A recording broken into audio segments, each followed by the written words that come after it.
Welcome back. Welcome back. I know it's 2 days in a row. This is pretty crazy. I am your host, Marcus Flowers, aka Flo, aka Call Me What You Want. Just don't call me lazy. And I am joined with Y'all know who it is. He who shall not be named. He who stands above all else. Metro Meta. And Marcus, I don't know if you noticed, but my camera quality went up. I know what'd you do, man? I finally figured out how to get my new computer, my nice computer, onto Streamlabs to use it for like video and audio. So How'd you do it that? looks better. I just like after our pod yesterday, I logged in to Streamlabs like individually and it was working. So yeah, shout Okay. outs to that. Shout outs to Very cool. If you do not know, if you didn't know by the title of the pod or the video, we are here to review Pokemon Scarlet and Pokemon Violet. The second trailer came out this morning, and normally when these things come out, we immediately do like a reaction, like literally right after, like even with like E3. We've done it with Nintendo Directs. We've done it with PlayStation Directs. We've done it even with Xbox. But of course, like adulthood is going to adulthood.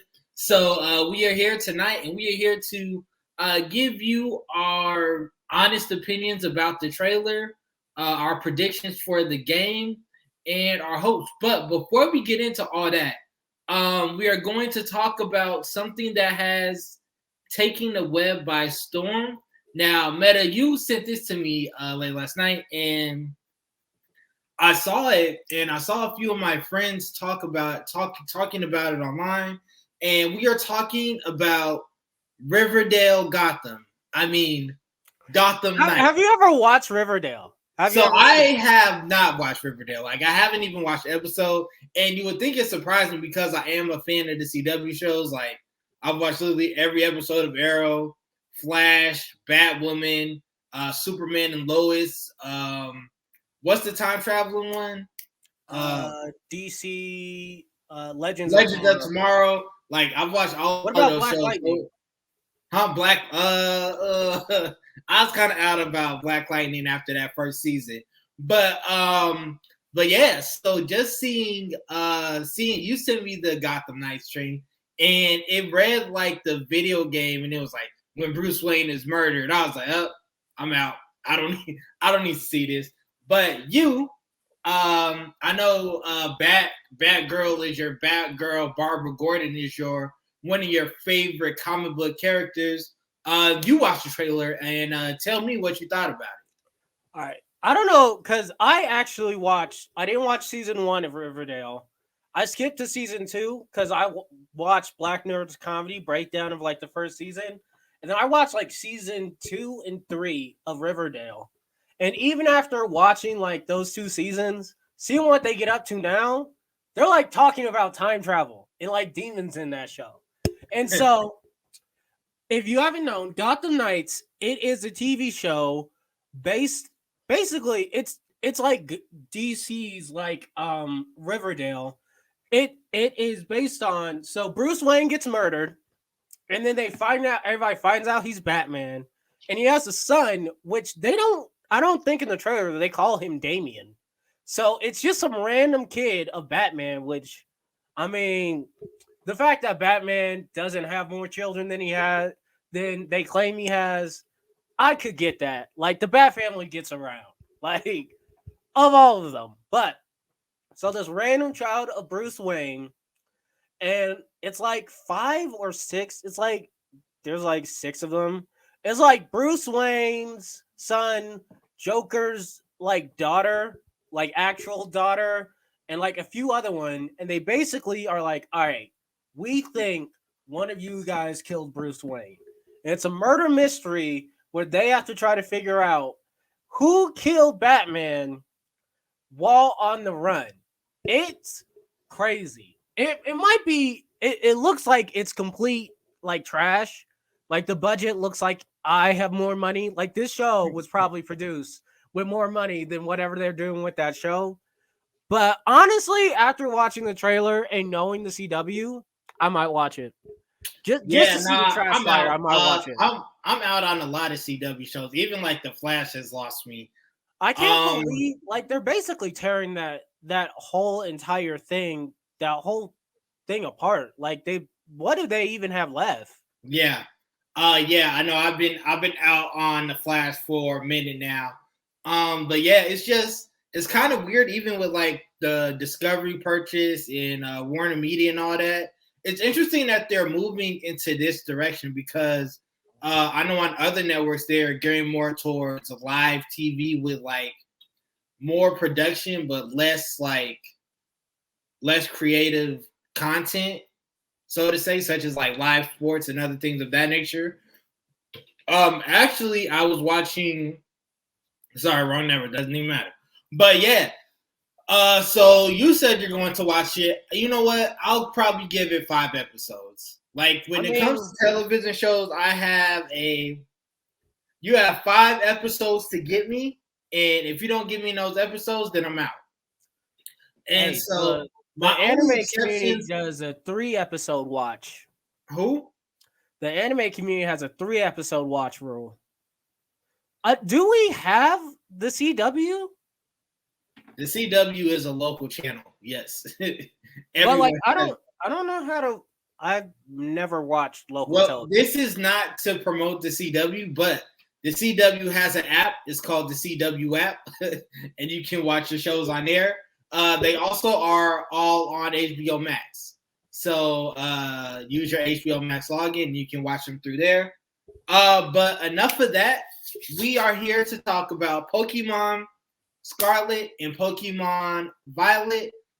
So before I really begin, what was your state of mind with watching this video? Did you have like a routine that you went through? Did you like have to get in a state of mind to watch it, or what were you doing at 7 a.m. or at 6:55 a.m.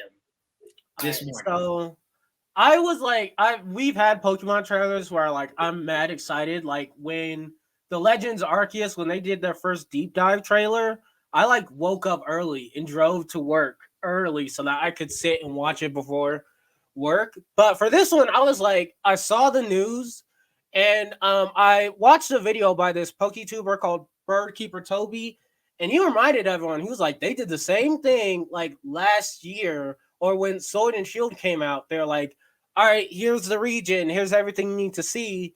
And then that was the exact same time that we found out that the National Dex wasn't going to be in there. And that just spiraled into like the toxic mess that is the discussion of Sword and Shield. And so he was like, go into today, like excited, but like keep in mind, there's still going to be like a game. And many of the things you're going to like and many of the things you're not going to like, you're not going to know until you're actually playing the game. So going into this trailer, I was like, all right, I want to see a little bit about the region. Show me like one Pokemon I like, one Pokemon I can take with me. And I need at least one character I like. That's all I wanted out of this. Right. I was expecting to at least like see the like gimmick of the game. And they hinted a little bit at it, which we'll get into later. But like they honestly, my thoughts on this trailer, they kept it light. They were like, all right, here's like the bare minimum of an announcement for this game. Like a few Pokemon, legendaries, professors. Like they're keeping it light. Like they didn't talk about the gimmick. They didn't mention so much. And I was like, all right, either they're holding back because they got other stuff they want to show, or they're like, I'm hoping they don't get into like the lockdown of like Sword and Shield where they're like, we're showing you like absolutely nothing. Everybody going into this game blind, where like we got to see Impidimp and then we had to sit for 24 hours to see Ponyta. Like, I think that the Pokemon company at this point is like, all right, we know the game's gonna sell. We keeping this on lock. You're not getting anything till the day of the game. Yeah. And I will say, I thought this trailer was it was kind of bad. I definitely was. I don't know what I was expecting, but I definitely was expecting more. Like when you say, "Oh, this is the trailer," I'm thinking, "Okay, this is going to be the one that really kicks it into gear." And me, of course, just as a Pokemon consumer, it's like I bought every. I think I bought every game, not every game, but like, so when they come out, like even like the first one when I got it for Christmas, I got like red and blue, and then I got like gold and silver, and then I got like ruby and sapphire, and then like of course like I grew up, I drifted away, I came back, I got sword and shield, I got Pokemon Let's Go Eevee and Pokemon Let's Go Pikachu, I got Pokemon Brilliant Diamond and Shining Pearl. And so with this one, this was probably the first one, and I was like, maybe I'm not gonna get the package for both because it's not worth it. Like it didn't show me enough. Like with Sword and Shield, I was super excited. New region, truly the first one on the Switch. With Arceus, I was like, okay, this is going to be good. They're taking us back to the essence. They're changing up the gameplay. And with this one, they have incorporated a lot of the Arceus gameplay, which I do think is a great thing. But the trailer left me. It didn't leave me wanting more. It left me wanting less. Like before watching the trailer, I was for sure like, yo, I'm gonna get both games. And then after, I was like, I think I'll be cool with Violet. Call it a day. Or I'll be cool with Scarlet and call it a day. What game are you intending to like? What's your choice pick right now for like the game, your main one? So I'm just thinking of Scarlet.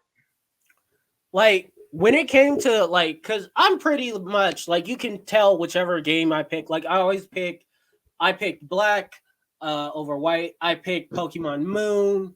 I picked Pokemon. Wait. You did say you picked Black over White. Yeah, Pokemon Black and White. Man, Pokemon Black and White.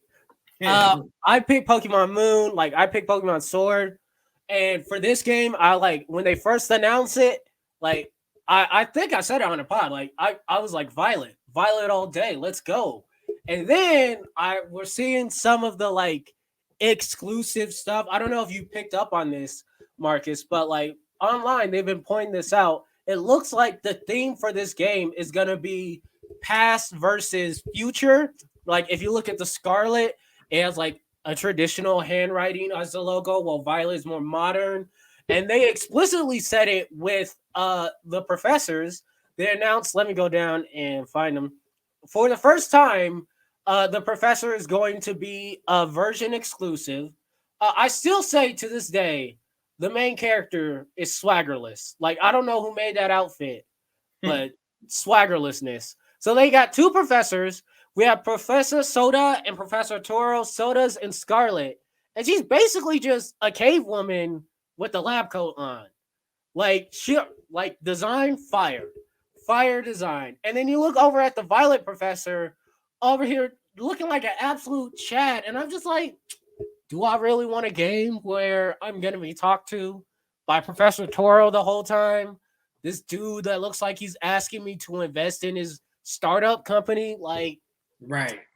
I'm like, and so clearly Violet's the more futuristic one. And they show this again with the legendaries, which we'll get into later. But I'm interested to see, like, Pokemon's gotten pretty crazy over the past years. We had Ultra Wormholes, Darkest Days, and all that. I'm interested to see how they incorporate, like, is there going to be time travel in this game? Because, like, there's time travel in Legends or Arceus. Clearly, we can do it. So, like, I'm wondering how we're going to connect the two and what is going to be the difference between the two games. Because, like, two different professors, like, we know it's still going to be the same game, but how many actual changes, how devoted are they to this past versus future ideal? Because we're getting off of Legends Arceus, where they proved they can make one game and still sell just as many as if there were two copies. They proved that with Legends Arceus. We've already seen that. And now we're going back to, all right, we're selling you two copies again. So they have to be able to prove to us that there's still like legitimacy in splitting up this game instead of just making one. Right. One of the favorite things I'm looking forward to is finally after 20 years, we're finally getting co-op. 4-player co-op, and this is open world. You don't have to go like Gym 1, Gym 2, Gym 3. You can do it in any order you want to do it, which is going to be interesting to see if they incorporate the same mechanic like they do in the show, where it's like the gym leader goes, how many badges you got? And then based on that picks their team. Or if they're just like, or if they're power scaling. I'm wondering, how they... I think with this, it makes the game more challenging. Because, who knows, maybe your first go-around, you, like, stumble across a dragon gym. And that's supposed to be the last gym. And that humbles you. And you're like, whoa, I ain't got it.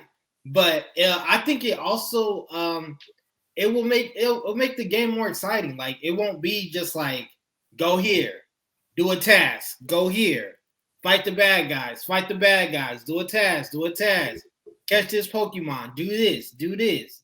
And I think just with the open world concept, it just makes it more exciting, and you'll get more hours out of the game. Like, it'll be easier for you to put yourself into the game than when it's like, we sort of should, it's like, go here, then go to this city, then go to this city, then go, like, that gets repetitive and it gets boring very easy.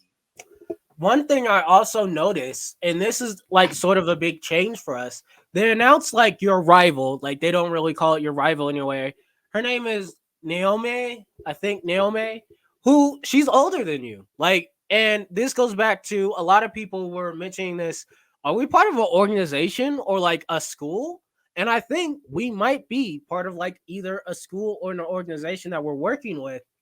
But what I found interesting is they just announced her. Like, it was just her, nobody else. And this is interesting because this is the first time where it's like, oh, it's just you and this other person. Like, ever since, I want to say, X and Y, you're going on your journey. Like, I know, Marcus, you didn't play X and Y. You went in your journey X and Y with, like, a group. Like, you were a mad group of people. You were, like, running, like, 5 other people in your group the whole journey.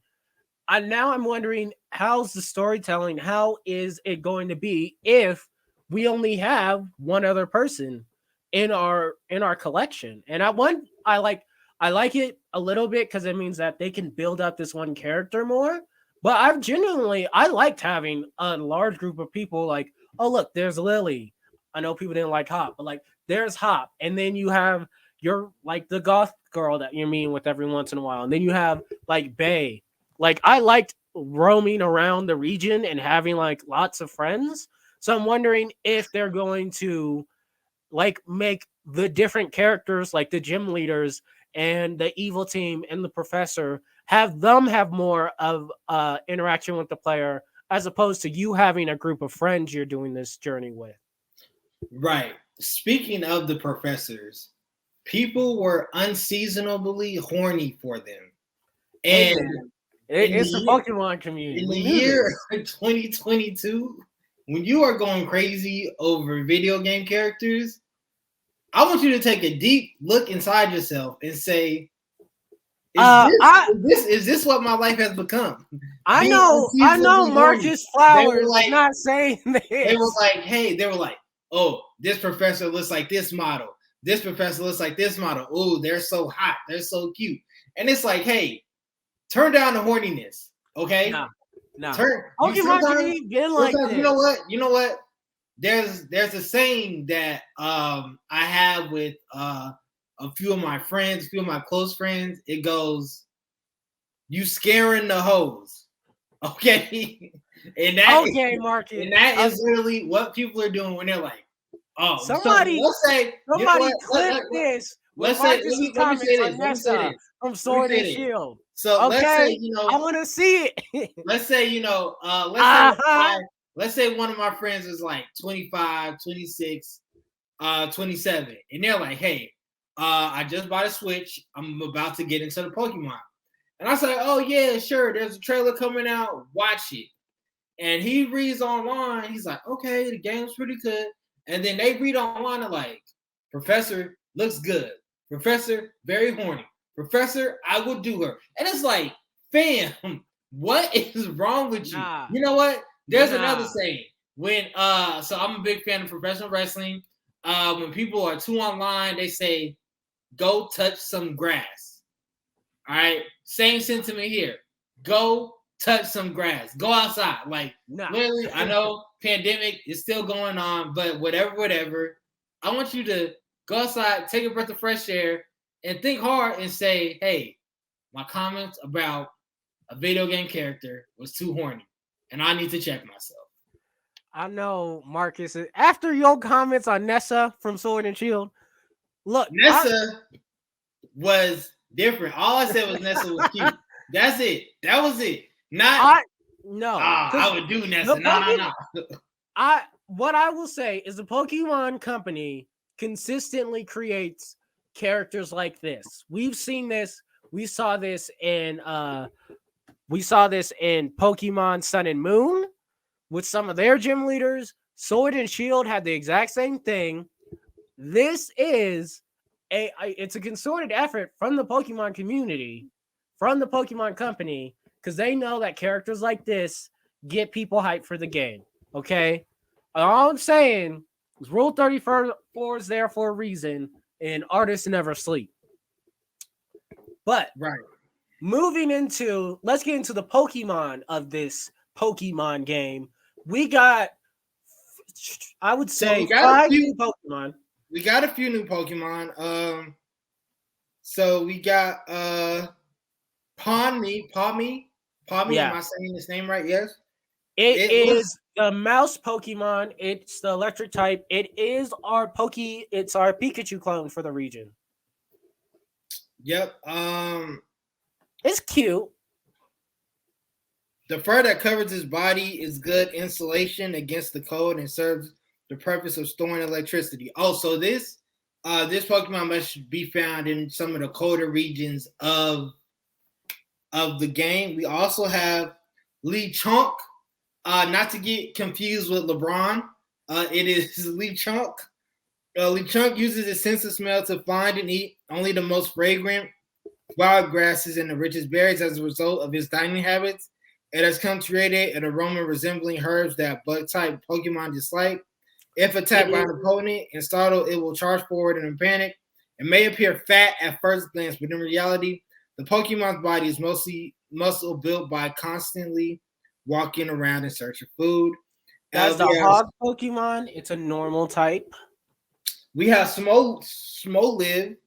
The oil that comes from out of his head has a very strong taste. Or small olive. It is not suitable for consumption. When startled or attacked, Smoliv will shoot this oil out, slowing its opponent down. It will then seize the moment to run away. And a fruit on its head, Smoliv stores oil made from nutrients and it gathers through photosynthesis. As a result, it can go for a week without eating or drinking. It prefers dry and sunny climates, and it seems to spend its days sunbathing. It's the olive Pokemon, but it's a grass normal type, which is interesting. Now, the last 2 new Pokemon that we've seen. Hold on. Before we get into those 2 and talk about them, out of those 3, which one's your favorite? Which one's going on the team? None of them. Those are all those are the Pokemon that you catch in like Route 1 or 2, and then you build them up until something real fly comes along, and then you just jump them. Like you just I think Smoliv is cute. I might have a Smoliv in my team. But you're not gonna have a Smoliv at level 55. Maybe. There's been some really good. Flabébé from X and Y was a really good Pokemon. You know, it's interesting that you bring up Flabébé because I was just watching there's some new Pokemon Journeys episodes, and I'm like way behind, and I was watching Flabébé, and it was like one of the Flabébés, the white one, couldn't find her right flower. So they were spending the entire episode finding her flower, trying to look for it until she just created her own flower. And I was like, you know, as much as I love the Pokemon anime, I feel like this was a waste of my 25 minutes. I feel like it was I was watching it and I was like, were the episodes this stupid when I was a kid? Yeah. And I was like, damn, they did not they did not respect me as a kid, and they damn sure don't respect me as an adult. Like 80% of Pokemon is the same stuff. It's all the same stuff. I was watching, I was like, you know what? This is actually pretty stupid. Like, why are we doing this? Like, I don't get this. For the sake of the Flabébé. Okay, but anyway, you mentioned Flabébé, so you're keeping. You know what? Deal right here. So when Pokemon Violet or Scarlet drops, Meta must keep Smoliv in his party all the way through the Elite Four. It depends on his final. No, you just said that Smolivs are powerful. So commit right now. Commit. I will commit when I see its final Evo. No, I need you to commit right now. No final evolve, nothing. Nah, I need final Evos first. I don't even know my team. I don't even know my starter yet. What if I pick the grass starter? Speaking of the starters, I was reading rumors online that you can keep all three starters, but I said that doesn't sound right.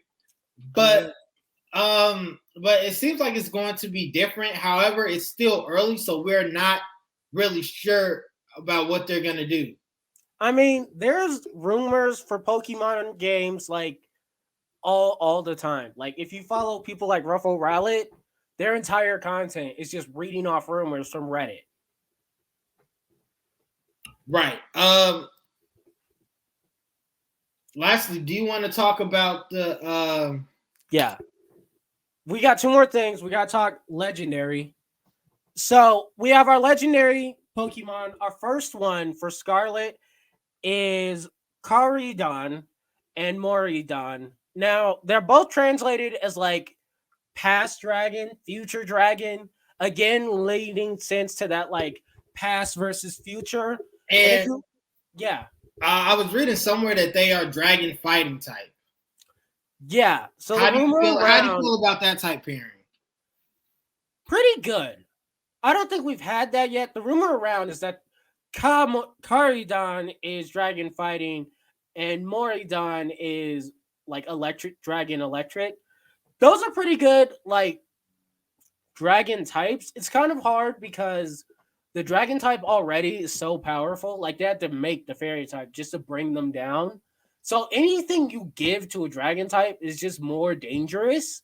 Right. But I think giving them the fighting and the electric, it gives them access to powerful moves. You got Thunder, Mach Punch, Aurora Sphere, Close Combat. Like they have access to some really good move sets while not giving them so much power that like it's overwhelming. I also like, if you notice, Marcus, people have been pointing this out, they look like we're supposed to be able to ride them. Like they look like motorcycles. Right. So I'm wondering, like, is this, with them being things that we're going to ride, is that going to be late game? Like you have to catch them and now you can ride them? Or are they going to be like in Legends Arceus? Are you just going to be able to ride them? Because again, this is open world. And even in Legends Arceus, we had to have like several Pokemon to ride. What are going to be our riding Pokemon for this game? Are we getting the bike back? Can we get the roller skates back from X and Y? I don't know why I'm thinking about that game so much, but that was so fun. I'm definitely interested because they look like they're the same Pokemon, only something happened, and now they're completely different. Like, they missing legs. It looks like his tail was cut off. And for the first time, like our professors, both of them are like studying lore. And that's a first for Pokemon. Usually it's like they're studying evolution or moves or like something like scientific. But this generation, they're just straight up studying the lore. So what happened in the past that now we're studying lore instead of like science? Right. I also think it's just like the time period that they're in, because we don't technically know what time period that they're in, especially just looking at the Mons. Like this could be in the past as well, or it could be in the future. where they have gone back to looking at the lores and seeing what has happened. Yeah, and in that, at the reveal trailer, the very first one, we saw Hisui and Zoroark, which is extinct. Like they said, all the new like Hisuian evolutions are all Pokemon that are either extinct or no longer in Sinnoh. So I'm wondering, how are they able to get to this extinct Pokemon that's extinct in Hisui, especially speaking because a lot of the Hisuian forms, if you look at their Pokedex, they're that way because of how cold Hisui Sinnoh used to be. Right. We in Portugal, this region's basically based on Spain. That's not a cold region. So how do they have Hisuian forms of Pokemon that are supposed to thrive in the winter? Right. But yeah, no, that is that's about it. Do you have anything to add? One other thing, I want to get your tab on this. So there have been a lot of rumors around this. It is EV's month. And Marcus, I know you're keeping track of Pokemon Journeys. One of the characters in there, the girl character who has an Eevee. This Eevee is said to not be able to evolve into any of the current Eevees that we have. Now, they broke the cycle with Sword and Shield and not giving us a new evolution. But with it being EV month and with her EV potentially needing something special to evolve into, do you think this is a game where we get a new evolution? Because we haven't gotten one since Sylveon. I think it'll either be a flying or a ground type. Okay. Right now, of the EVs we got water, fire, electric from the original. Then we got dark, psychic, and the last one they gave us was Sylveon, who is fairy. I think dragon or ice. I would say I would want to put Sylveon like with a pair because she's the only one that doesn't have anyone.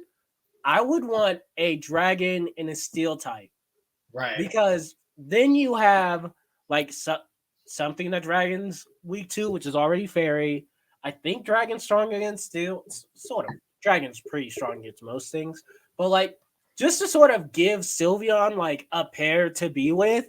And I think I'd want if we got a Seal Eevee, they gotta do that whole Dark Souls like they did with the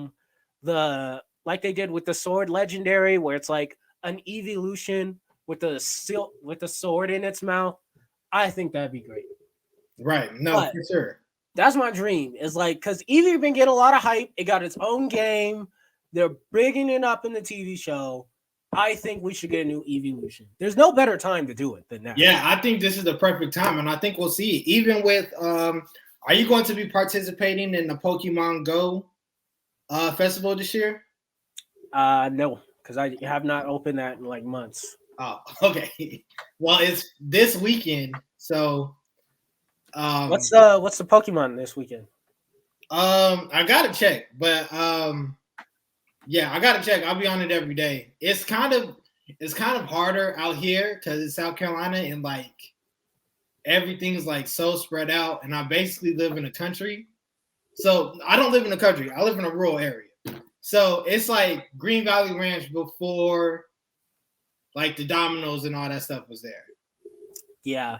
So like this is like nothing out here. So it's hard to like find like Pokestops or even Mons don't even come out here. Like I have to go down to the city and play. So but no, I'm definitely going to be at it. Again, I did it last year. I'm gonna do it this year. So looking forward to that. Yeah. Should be fun. Did you do the update to your Pokemon Home? I did, but so I actually have not been touching my Pokemon games literally in months. Like I haven't had a reason to. Once with Arceus, I caught one of the tornadoes. I caught him, and that's the only one I wanted. So I just like stopped, put my Switch down, picked it up to play PGA golf. So like I really have not touched my Pokemon games in a month. I probably won't even touch it. I may touch it because there's a championship coming to Charlotte. So I may try to get some mons together to go up there and lose. But but yeah, no. I have not been playing it as much as I should. Yeah, I haven't touched it. I haven't touched any of my games in quite some time. I need to finish Horizon Zero Dawn. I didn't get very far in that game. Yeah, but no, I've been all about. I've just been getting more into just golf lately, and so I bought PGA 2K21, and it was like 20. It was like $14 in the store. So I've been playing that. You playing on your Switch? How's it running on the Switch? It works. It's actually pretty good. Like the one thing that I hate is the 2K server asks you it asks you the user agreement every time you play.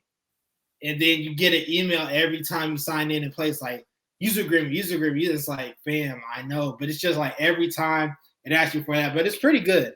I've also been a little bit into Ace Detective. I think you bought me that. Ace Detective. I've been playing that. Working my way through Hades still. I got this it's like a dodgeball thing. It's called like Windbreaker or something. I've been playing that. So yeah, I've been mostly on the Switch, because I have promised myself that I won't get too distracted with PlayStation games because I don't have a PS5. So it's just mainly been my Switch. So I've been the broke dude in the club. That's me right now. Your PlayStation's still here, right? My PlayStation 4 is in Colorado, but my PS5 is non-existent, so I will not be playing. I send you the links every time they give it to us. I will not, but it'd be like coming up when the mortgages due. So it'd be like PS5 mortgage, mortgage. So it says mortgage every month. But say I'm gonna probably get one this summer. I don't have time. Like the one thing I like about my Switch is that I can actually play it on the go. So it's not too big of a hassle. But so I'm probably get a PS5 over the summer sometime. I'm gonna get it before Gotham Knights. So yeah, looking at the horizon, I'm really looking forward to Xenoblade, which drops in July. They moved that up. I'm so excited for that. I'm gonna have way more time to play that. I'm also looking. Did you see Hogwarts Legacy? So when that comes out next year or this year? I think it comes out this year. Okay, so I think that's the new, because Gotham Knights got pushed. So that's the game I was like, yo, I have to have a PS5 for. And I know that we don't really rock with J.K. Rowling like that, but I actually enjoy Harry Potter. For a person to be so terrible, she created an amazing thing. Regardless of the racism and no black people in Hogwarts, or the only Asian was her last name was Chow. She created great content, and she's rich, her kids are rich, her kids are rich. She set her family potentially up for the rest of their existence.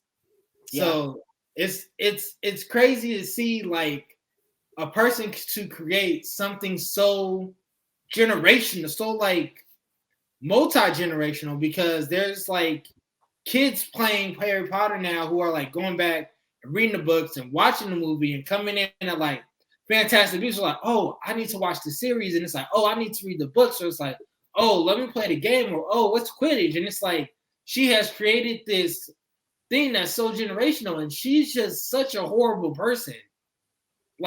She has dug her heels in being a horrible person. I know everybody has a right to their feelings, but when your feelings are rooted in hatred, that's when I'm yo, she does not let up. Just like I said, you need to go outside when you're too horny. You need to go outside when you're too evil. Don't have a gun on you, but please go outside. Go outside, touch some grass. Yeah. And it's she's everybody's throwing research at her, and I see the tweets. Oh, read this. You should do this. She's lost deals, and she's whatever.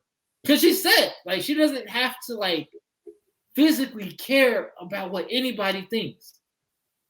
I mean, when you make Harry Potter, you kind of get to just keep going. Yeah, like, and it's like she like literally doesn't have to work for the rest of her life. Like she can just like wake up and buy a castle and then be like, "Yo, I'm good."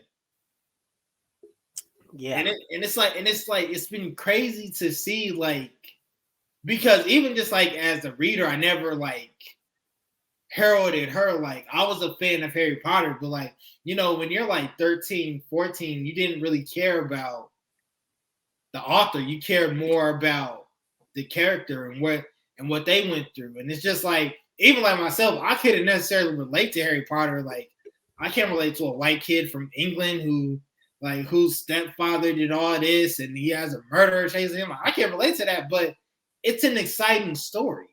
It's a great story, and I think one of the things that I've enjoyed about it, because I've never read the books, because Marcus did, and as a child, it was like Marcus's thing. But I watch a lot of YouTube, and I've watched so many Harry Potter theories. Like I know more about Harry Potter just from watching the theories than I do from like even like the books. Like I could probably do pretty good on a Harry Potter quiz just because I watch so many of those theories. And their communities are so passionate about it. And she's brought together like communities and villages and like just droves of people. And for her to just like, yeah, like it's like it's crazy. There was a whole generation of people who define themselves as like Harry Potter heads. Like they'd be like, right. What house are you in? And it's like you gotta think like before like the Marvel phase, and even just like even like the X-Men and all of that, it was like Harry Potter. Like you were like a Harry Potter fan. Like it was like Harry Potter and then Lord of the Rings. Like there was like a time when you were just like into those type of things where it's just like Harry Potter, The Hobbit, Lord of the Rings. And it's just like out of all of them, my fandom has continued for Harry Potter as opposed to like Lord of the Rings or The Hobbit. And it's just because like when Harry Potter started, like his first year, he was 12 years old. And he's like, I was on like 9 or 10. So it's like, okay. So it's like growing up with Harry Potter. And it's like, okay, he's going through some of the same stuff I go through. Like, oh, crushes on girls. Like he doesn't want to approach her, but like he does. And like he has a crush. And it's like, oh, he's trying out for this team. He made it. He didn't make it. And it's just like the messiness of like teen angst. It's like growing up with it and playing like I think I had one of the PlayStation games. I forgot what it was, but I had one of those. And it's just like to be so influential and to say, "Yo, I'm a horrible person. This is my change, and I'm not changing. And I'm not changing. Not only am I not changing, I'm going to continue these horrible positions for life. So whenever you see me, just know what time I'm type. Just know what type of time I'm on. Like, no, I'm not finna change for you." Shout outs to my childhood author, Rick Riordan, for not becoming a horrible person. Thank you, Uncle Rick. We are excited for your show that's coming out. Also, my Annabeth is black. Okay. Do you have anything else to add? Nah, that's pretty much it. Just a look at looking forward. There's nothing really coming up like noticeable except for like the state of play on Thursday. So I don't know when we might have another podcast, but it is the summer. Summer Games Fest is starting up. Shout outs to Jeff Keighley. Can't wait to see every part of Summer Games Fest, which is anything that's announced around video games. Other than that, we'll probably have an Xbox show coming up soon. And with this, I'm pretty sure Nintendo will be dropping a direct probably sometime during the E3 time. RIP E3, we'll miss you. And hopefully Bethesda shows absolutely nothing because their games are trash, and I stand by that. Other than that, we'll see you when we'll see you. And make sure you're following the brand. Follow me at Flow My Hero. Follow Meta on Metro Meta 26. Make sure you're following the brand at 26 in Glencoe, and that's 26 in Glencoe on all social media platforms. And until next time, peace. See ya.